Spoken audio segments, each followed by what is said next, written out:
State Department and other under the Trump administration, you guys really talked a lot more about human rights violations than publicly than a lot of other previous administrations talking, calling it a genocide in Xinjiang, or actually the Commerce Department actually sanctioning Chinese officials for human rights violations. Is that part of what you're talking about? I don't want to make this political, but I'll just say that the treatment of the Trump foreign policy, which I could speak to in the media, was not completely fair. The reputation that the president himself had, but I think we stood up more for human rights than I remember in the Obama administration when I was there, or in the Bush administration. We were actually very vocal about these things. And it's because that's who we are. I would prefer to have conversations about human rights and other things in private, right? It's a simple leadership adage: is you criticize in private and you praise in public. And this is how you encourage better behavior.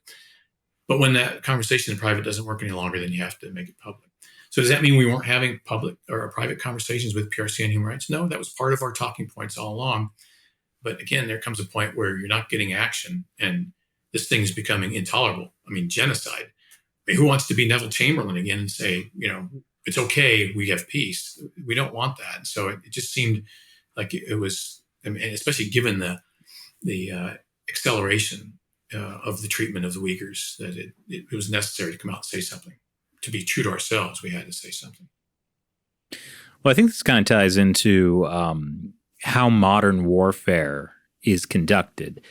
China seems to be a master at this kind of modern warfare, which is not boots on the ground, firing machine guns. It's, psychological warfare, legal warfare, propaganda warfare. And I think the U.S. is behind on that understanding in a lot of ways. Like, we still think of it as like, World War II machine guns. But it is interesting. I guess my question is how can the U.S. and the American people combat this new form of warfare? Like some things you've already brought up, like the, buy Australian wine, reciprocity with Chinese newspapers. The Houston consulate thing was a very interesting thing. What tactics can we use? You have to start off with the military, which I'm a representative of. And anytime we talked about Taiwan or war, I thought about fighters and bombs and bullets and things that blow up. As I said, that's the military side, and then you got whiskey and words on the diplomatic side. But the warfare in the PRC sense, in the Sun Tzu sense, this book actually captures it quite well. Warfare is broad spectrum. Clausewitz, German philosopher, said that war is an extension of politics, which gives you this impression that it's diplomats. Boom, we're going to war. No more diplomacy. It's combat, right? That's an unfortunate characterization, because when we think about war, we just think about active shooting. The PRC looks at it much differently. They look at war as a spectrum. It's economic warfare. We know that's been going on as we, IPR theft and all those other things. There's political warfare, is sowing doubt and friction between two political parties and two worldviews. There's information warfare, as I mentioned, Xinhua, Chinese media inside the U.S. actively putting out narratives that support the Chinese position, undermining narratives that support our own. And it's crossed to the military calls it dime field: diplomatic, information, military, economic, and then the F is finance, information, not intelligence, and then L is lawfare. What we did in 2016 is lawfare. We used the law to advance American interests. So what I would say about educating the American people on war is the PRC has been actively at war with us since 1950. Look at their internal language description of the U.S., and they refer to us as the enemy. They have always referred to us as the enemy. So we're trying to cooperate. They're treating us as the enemy. It's a lopsided relationship, and it's defined by the most negative. And the most negative in this case is the adversarial, the enemy. So we need to meet them there. How do we make this real to Americans? Examples. This is where Enes Kanter gets to the, my kids' level. It gets to the level of the average American citizen. Say, why is he making so much fuss about the Uyghurs? And then they start listening more and more to conversations about them. Maybe they do research for themselves. Other things you could talk about is school boards. the PRC attempts to skew what your students learn or what you're allowed to say through Confucius Institutes and through active involvement and through finance and bribes and travel to school boards. There's a congressman, I'll let him tell the story, who says, his wife is on the school board in a town of 100,000 people. And the PRC consulate came to her and offered an all expense paid trip to the PRC. I mean, that's warfare. That's information warfare. And we have to get more savvy to that. It's different than it was. I hadn't heard that about school boards being, invited on these junkets to China. I mean, what the school board? I mean, is that just to get school boards to be willing to accept a Confucius Institute, or do they have other agenda items for what goes in American curriculum with respect to China policy? Or I mean, what could that even be for? Back to the statement that the Chinese have been at war all along. They see our democratic, and we're the leader of this, not just us, it's all democratic and free market systems, are a direct threat to the rehash of communism. Communism died in 1991, and they're trying to resuscitate it and say that authoritarian government under Marxist-Leninist rules is the future and that everybody should allow it to happen. And in fact, we encourage it. So if you're thinking about this as a long-term strategic, prolonged battle, this makes perfect sense. This is an investment. This is cheap. This is $5,000 that you invest in these individual people. And I was always amazed at how much value the PRC side puts into banquets. When food scarcity is a constant in your history, a sumptuous banquet is a very impressive thing, complete with ornate table decorations and the PLA singers and dancers and all that stuff that we enjoyed while I was there. But these are all part of warfare. We think of it in this very narrow strip of things that explode. They think of it broadly in terms of societal and cultural conflict.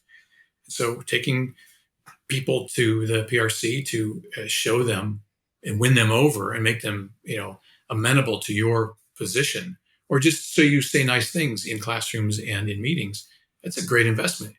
Compared to the cost of a single missile or an aircraft carrier, it's infinitesimally small, and it works.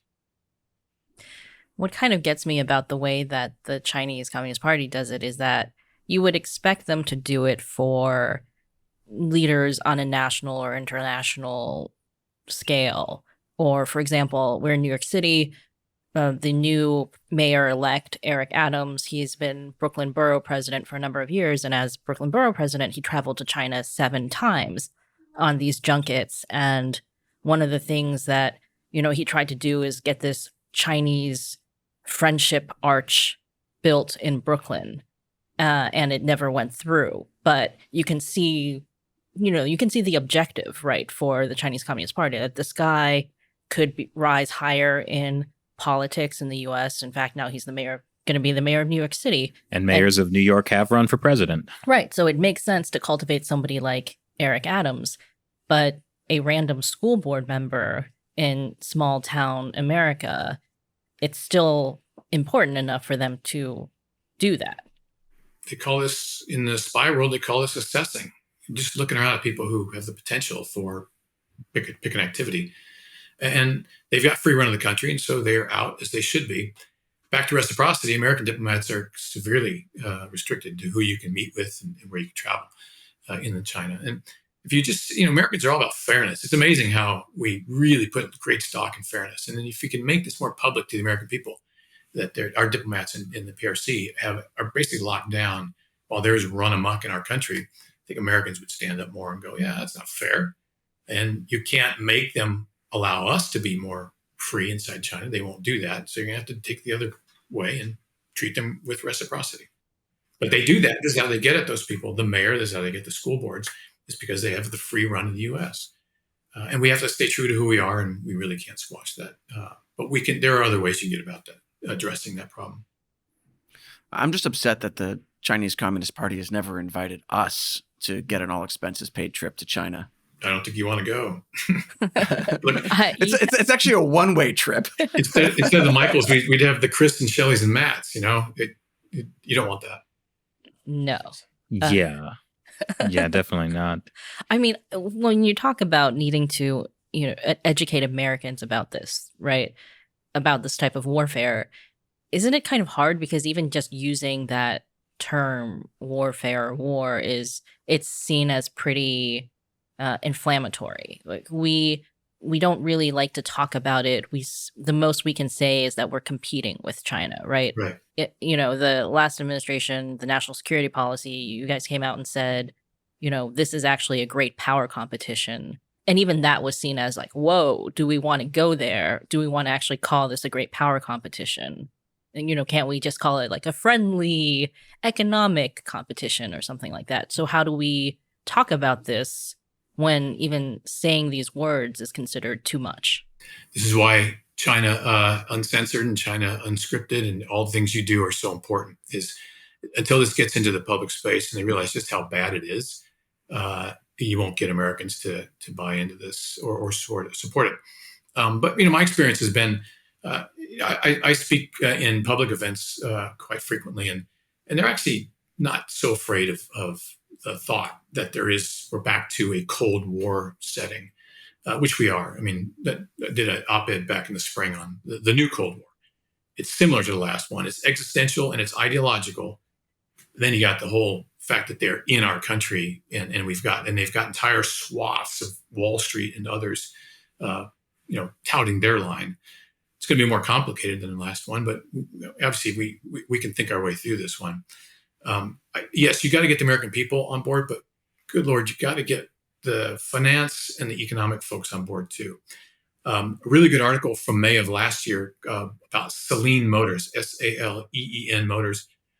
I've never heard any other company describe what it feels like to get your pockets picked in the PRC, but these guys were going to build some high-end, cars. And they shared all their IPR in a joint venture, which are the rules when you go to China to get access to the Chinese market. And then they were sent away with nothing. They lost everything. In fact, they lost the trademark to Saleen Motors. So now the PRC can market Saleen, and Steve Saleen from Los Angeles is no longer able to do that. That story came out in the Los Angeles Times in May of 2020. I recommend everybody have a look at that just to understand how it works. Why have other companies not, said that? You look at what is happening to Tesla right now, and they're getting the same treatment. You got to ask why other companies aren't more vocal about that. And I think there's always this hope that they might be able to get back into the market. I mean, this started with Lord McCartney in 1790. The line was, if we could sell one person from China, one shirt, the looms of Manchester would stay busy for 100 years or something like that. It's this myth of the China market that continues to play out, and it really is a myth. But more people need to be vocal about it. So we got to get at Wall Street. We got to get at the CEO, the boardrooms, and we need to let the American people, as you're doing, understand that it's not all happy, fuzzy pandas and Mulan. I mean, we've tried to warn Elon Musk, but he won't listen to us. That's true. Yeah.